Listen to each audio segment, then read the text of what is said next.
오늘은 우리가 일상에서 자주 접하는 음료 중 하나인 물에 대해 깊이 있게 살펴보겠습니다. 우리는 흔히 물을 단순히 목을 축이는 용도로만 생각하기 쉽지만 실제로 물은 우리 몸의 대사와 건강을 유지하는 데 핵심적인 역할을 합니다. 몸의 6070%가 물로 이루어져 있다는 사실은 이미 잘 알려져 있지요. 하지만 단순히 수분을 채우는 것을 넘어서 물은 체온 조절, 노폐물 배출, 혈액순환, 영양소 운반 등 생명 유지에 없어서는 안 될 요소입니다.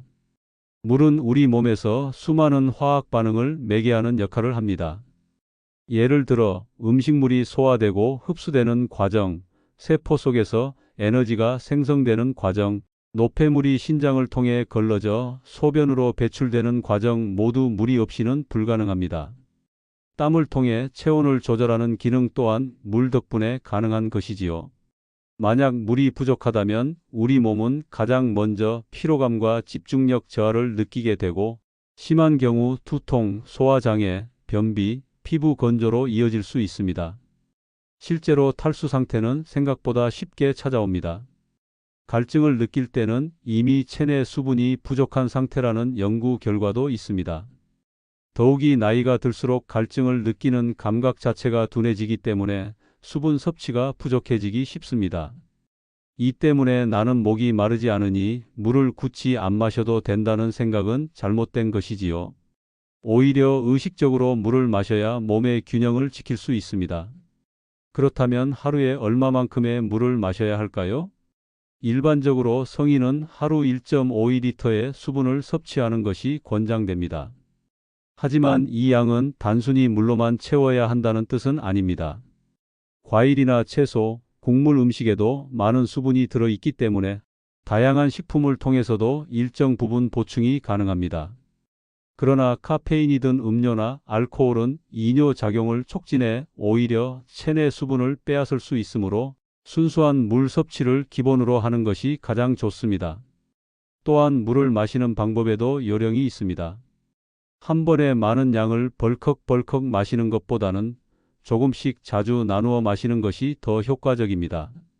아침에 일어나자마자 마시는 한 컵의 물은 밤새 부족해진 수분을 보충해주고 식사 전후로 마시는 물은 소화를 돕습니다. 반대로 자기 직전에 과도한 양을 마시는 것은 밤에 화장실을 자주 가게 만들어 숙면을 방해할 수 있으므로 주의해야 합니다. 이처럼 물은 단순히 마시는 습관이 아니라 건강을 지탱하는 중요한 생활 요소입니다.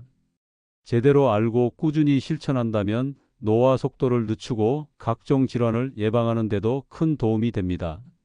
물의 중요성을 이해했다면 이제는 생활 속에서 물 섭취를 어떻게 하면 더 건강하게 유지할 수 있는지 구체적으로 살펴보겠습니다. 우선 가장 기본적인 원칙은 갈증을 느끼기 전에 마시는 것입니다.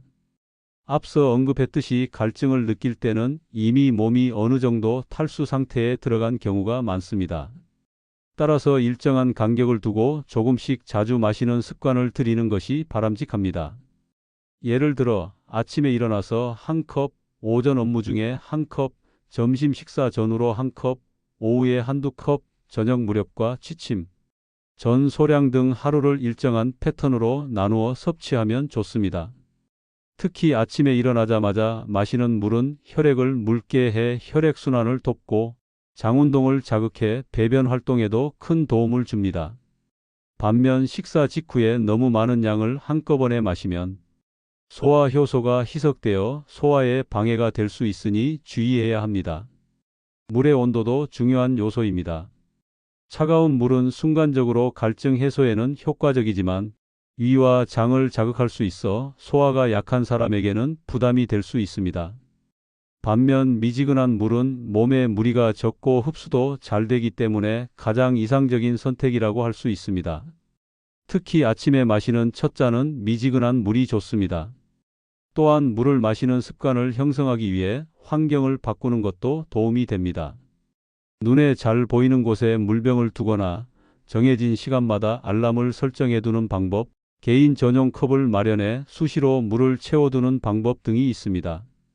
이런 작은 장치들이 반복되면 자연스럽게 몸이 물을 찾게 됩니다. 반대로 물 섭취를 방해하는 요인들도 있습니다. 커피, 홍차, 녹차처럼 카페인이 들어간 음료는 이뇨 작용을 촉진해 체내 수분을 배출하기 때문에 마신 만큼의 수분 보충 효과를 얻기 어렵습니다. 알코올 역시 마찬가지입니다. 그래서 카페인 음료나 술을 마실 때는 반드시 추가로 물을 보충해 주는 것이 필요합니다. 나이가 들면서 갈증을 잘 못 느끼게 되는 경우가 많기 때문에 중장년층일수록 스스로 의식해서 물을 챙겨 마시는 노력이 필요합니다. 몸속 수분이 부족하면 혈액이 끈적해지고 심혈관 질환의 위험도 높아집니다. 또한 피부 탄력이 떨어지고 노화 속도도 빨라집니다. 이처럼 물은 단순한 음료가 아니라 우리 몸을 건강하게 유지하는 가장 기본적인 자원입니다.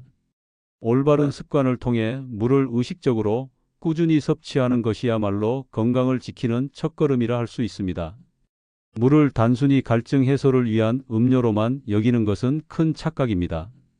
물은 우리 몸 구석구석을 순환하며 영양소를 전달하고 노폐물을 배출하며 체온을 조절하는 필수 자원입니다. 하루 1.5리터의 충분한 섭취는 기본이며 갈증을 느끼기 전부터 조금씩 자주 마시는 습관이 무엇보다 중요합니다. 특히 아침에 마시는 한 잔의 물은 혈액순환과 장운동을 돕고 하루를 활기차게 시작하는 데 큰 힘이 됩니다. 물의 온도와 마시는 방법도 건강과 직결됩니다. 미지근한 물은 흡수가 잘 되고 이와 장의 부담이 적어 이상적이며 차가운 물은 순간적 시원함을 주지만 소화 기능이 약한 사람에게는 피하는 것이 좋습니다. 또한 카페인 음료와 알코올은 수분을 빼앗기 때문에 반드시 추가적인 물 보충이 필요합니다. 나이가 들수록 갈증을 잘 느끼지 못하기 때문에 의식적으로 물을 챙겨 마시는 습관은 심혈관 건강과 피부 건강, 노화 예방까지 책임지는 중요한 실천이 됩니다. 결국 물은 가장 간단하면서도 강력한 건강 비결입니다. 의식적으로 물을 마시는 작은 습관이 장기적으로 큰 건강의 차이를 만들어 냅니다. 오늘부터라도 나만의 물 마시기 루틴을 만들어 몸속 건강의 기본기를 다져보시길 권합니다. 오늘 영상이 도움이 되셨다면 구독과 좋아요, 그리고 댓글로 여러분의 생각을 나눠주세요. 건강한 수분 섭취 습관을 통해 활기찬 일상을 만들어 가시길 응원하겠습니다.